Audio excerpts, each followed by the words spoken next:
Do you have your own corporate social initiative? We've actually just recently started a very, very exciting corporate social initiative, which is incredibly exciting. So I'll take you through just a little bit of background. Sure. I belong to Heart by Harriers, I run, and part of Heart by Harriers is a development team from the local community, and they are just amazing. And this one guy's always been asking me for a job. And with Reputation Matters, because we've always been in the media space and we've been doing a lot of work in the B2B space, I've never actually had the real opportunity to provide him with a job.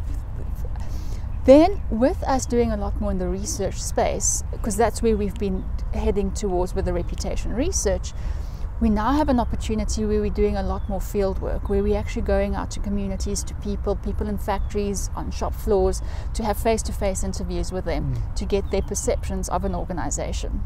Okay. So I asked this individual whether he could speak isiXhosa, and he said actually he can't because he's from Namibia. And I thought, okay. Then I parked that idea for a while. Sure. And then I had a bunch of data that had to be captured. And I said to him, can he use a computer? And he said to me quite shyly, unfortunately he can't. And Sure. I realized he's representing one of so many individuals, not just in Hout Bay, not just in the Western Cape, but South Africa and Africa. So this got me thinking. So just to add as well, one of my big visions, and when I mentioned that earlier as Africa's go-to reputation management partner, is it's always been my vision or my passion to expand into Africa. Okay. And I always use McDonald's as an example. They've made a hamburger go global. I want to do the same with reputation. I want reputation management to go into Africa. Wow. Because as Africans, as Africa, we have the most amazing continent, the most amazing people, the most amazing resources. And if we can improve the reputation of the companies, of the people, of the continent within Africa, that's going to stimulate economic development. It's going to stimulate growth. It's going to stimulate social development, education. It's just going to have such a massive positive impact if we get that reputation of Africa right.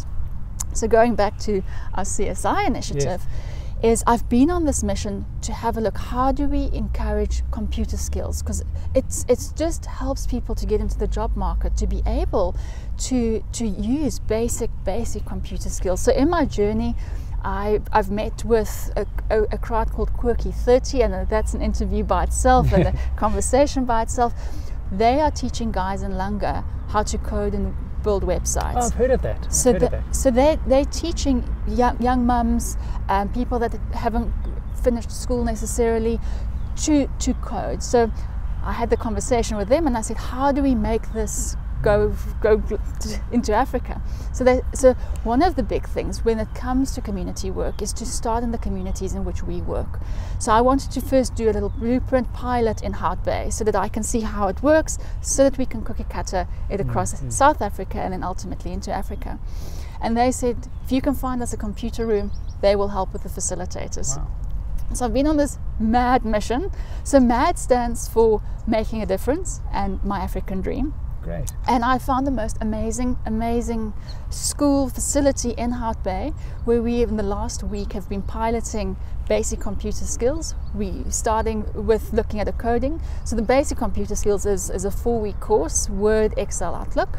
But the thinking behind that is once these people are skilled up a little bit more, to provide them with field work and data capturing skills, so that when we have these projects, we're using people from our community who can speak the language. Because ultimately, and this is again linking back to where I started, if I, for example, if we can work with a group of people from Namibia, for argument's sake, who can then speak the language, who can do the data capturing, when we have a project in Namibia, they then come with me, understand the culture, the language, and in that way being able to do that for the rest of Africa as well. Wow. So that is the MAD initiative, and with that we are working closely with Rotary to manage the funds of any sponsorship that comes in, because we didn't want to start a new trust or a new NGO. There's more than enough of them out there. Sure. So instead of adding to the mix, Rotary, who keeps everything very much transparent, who is able to account for the finances,